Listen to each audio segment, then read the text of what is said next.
I'm Deep. I'm Jose. And we're your token theater friends, bringing a POC perspective to the performing arts.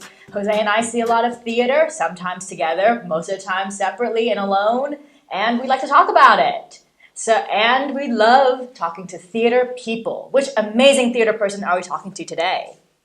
We are talking to Rebecca Naomi Jones, the star of the amazing revival of Oklahoma, currently at St. Anne's Warehouse.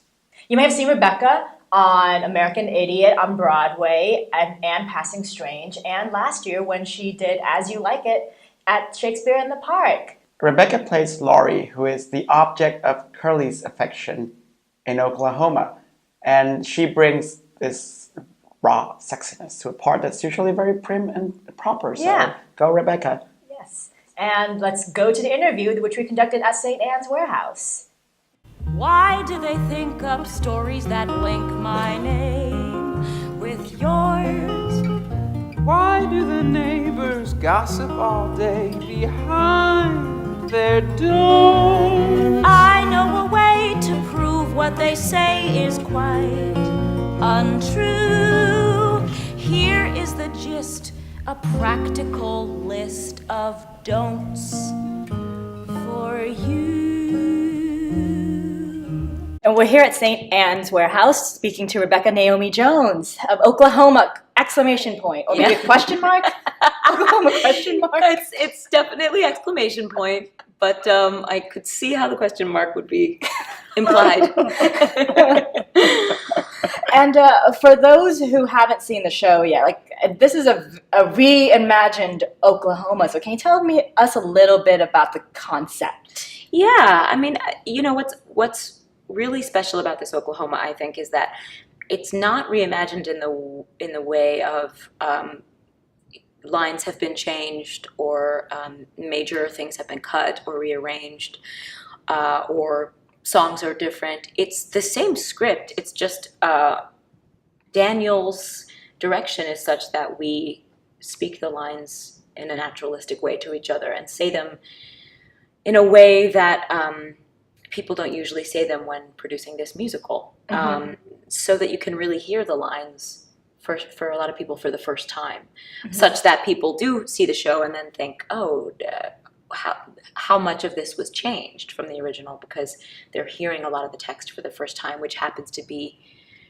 quite dark in a lot of places and complicated. These characters are complicated and not perfect. They're not perfect people, and so I think that's the thing that's really, really special about this production. And then otherwise, I think the way it's staged is really special too, which is such that we're all in this wooden box together that feels kind of like a community center in a small town. And we all get fed chili. And everybody gets fed chili, and most of us actors are on stage for most of the time. It's very rare. There are some scenes that are two or three people, but most of the time we're all on stage and sitting there. It's really not like overstaged. There's not a lot that's being sort of tossed at you in order to distract from the text, which is really cool. And I think that also offers a strange quality and something new to chew on when you're watching scenes that are traditionally played and were written to be two-person scenes, and you're realizing that one of the people in said scene is talking about a character who happens to be sitting there right next to them. So I think that Daniel's take on this play is just one that wants to take a closer look. For you as an artist and as a performer, you get the opportunity, for instance, to do Passing Strange, where you get to create the character with Stu. What's that different? What's the difference? I'm sorry, when you get to do something like that, and then you get to play Laurey, who so many people all over the world feel they know every bit of her. Yeah, that's a great question. Especially because I usually don't have any interest in stepping into the shoes of a role that's been played by a lot of people. Only because, not even for like a ego reason, more just because I have anxiety about it. Like, well, somebody's already done the ultimate version of this. So I'm just going to go in there and think about all of my shortcomings and all of the ways that I'm not, filling this role the way this other person did that is iconic, that other people are thinking about, that, people on the internet are going to be comparing me to. I just, so that's just not interesting to me. Plus, I really love to create.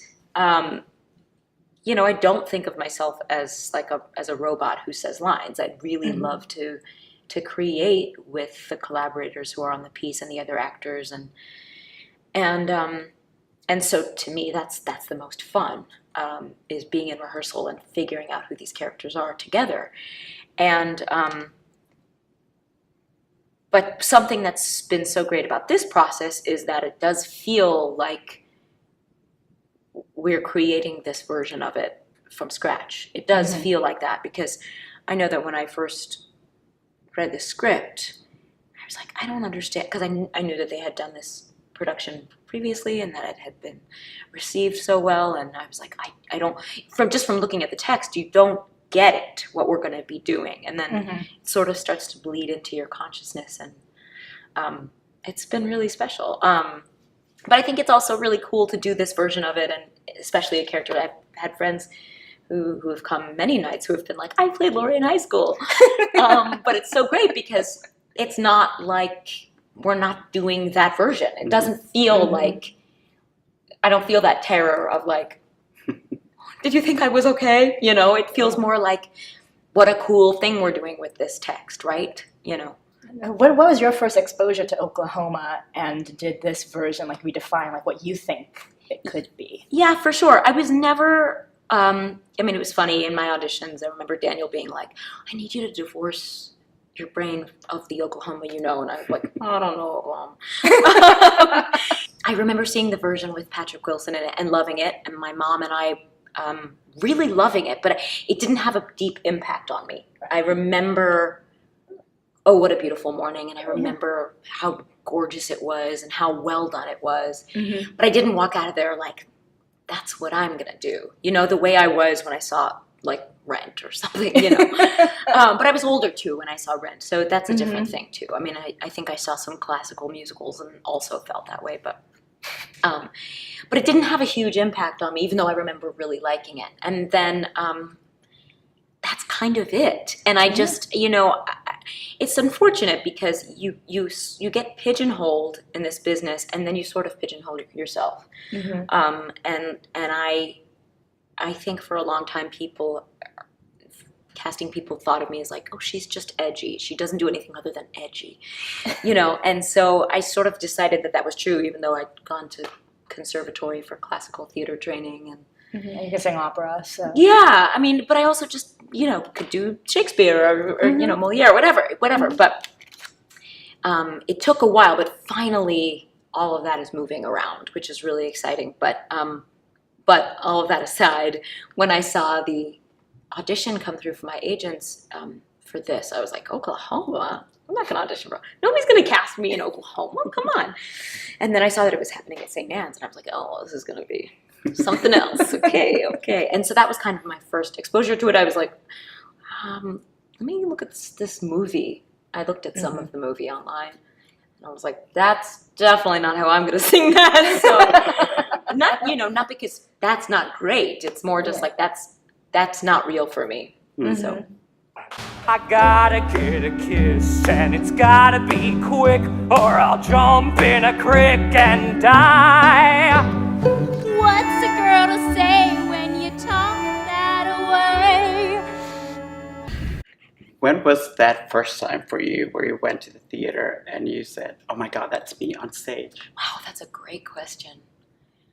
I have some really good early memories of theater with my parents. I think, well, I will say that I was in the opera as a little girl. I sang in the opera, the opera was actually so much more diversely cast than theater was back then, I think, just because of vocal types, they threw whoever in that was appropriate. But I was in operas like Porgy and Bess, so that was really exciting. But I remember seeing Serafina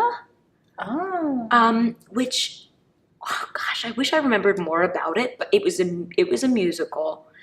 And I remember seeing it with my parents and flipping out over it. The voices were so joyous, and the cast was full of brown-skinned people, and I just remember being like, what is this? And I'm half black and half white, but I grew up here in New York, and my parents were just so good at exposing me to all of the diverse versions of art that there were to be seen here, dance and visual art and all of that. So Right, and your dad's a vocal coach, so yeah, he was. Yeah. So that was a huge part of my life, was hearing all kinds of singers all the time. But yeah, Serafina. I remember there was something, I wish I could remember it now, but for years my mom and I used to sing one part of it because it was like, it had affected us so deeply. Now that you've shown the industry that you could be a Rodgers and Hammerstein ingenue, do you have any other classic musicals you'd want to do? Oof.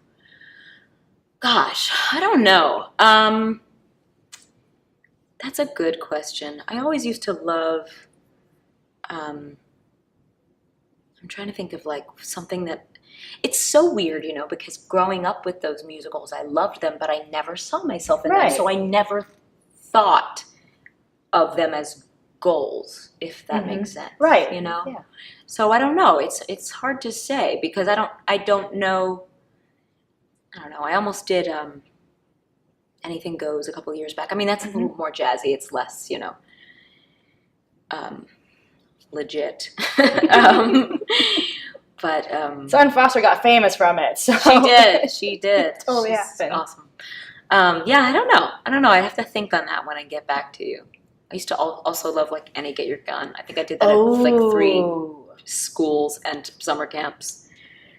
But they're all a little like more belty than operatic. I don't know. I'd have to think about that. When you were little, you loved Paula Abdul. I did. And I wonder if someone gave you like a whole lot of money and they were like, we want you to play Paula Abdul on a show, like what would you call the musical and which show would be like your 11 o'clock number? That's an amazing question. I mean, my instinct is to call it Straight Up, but I feel like that's a cop-out. I don't know. I feel like I could come up with something like a little more of like a deep cut, but Straight Up feels like, the Paula Abdul musical. And then, the 11 o'clock number. I feel like, it's unfortunate because she didn't really have those like big ballady songs, but that Cold Hearted Snake music video just lays me out to this day. And so I just feel like that would have to be it. And it would have to be like a fully staged, like dancers, like sexy, writhing, sweaty thing like it was in that video. Because that video, I can still picture it. It's deeply ingrained. I'm buying a ticket to that tomorrow. Rebecca, thank you so much for joining us. Congratulations on the show. Yeah, thank you. Everyone sees Sexy Oklahoma. Question mark. Exactly. In the slickest gig you ever see, Lance.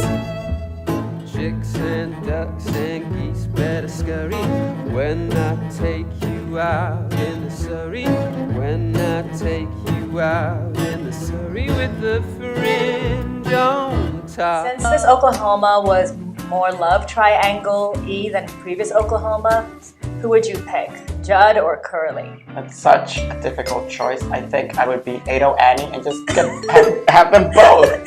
He can't say no. Why should I? We hope you enjoyed the interview, and if you want more Token Theater Friends, we also have a podcast where you can listen to us talk for an hour about theater. In this week's episode, we're reviewing Fireflies, currently playing at Atlantic Theater Company. So check it out.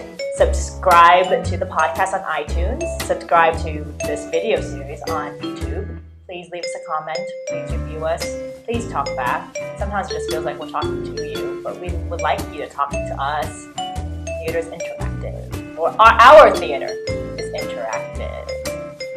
And that's it for this episode. Thank you all for watching. And remember, theater is more fun when you take your friends. Bye.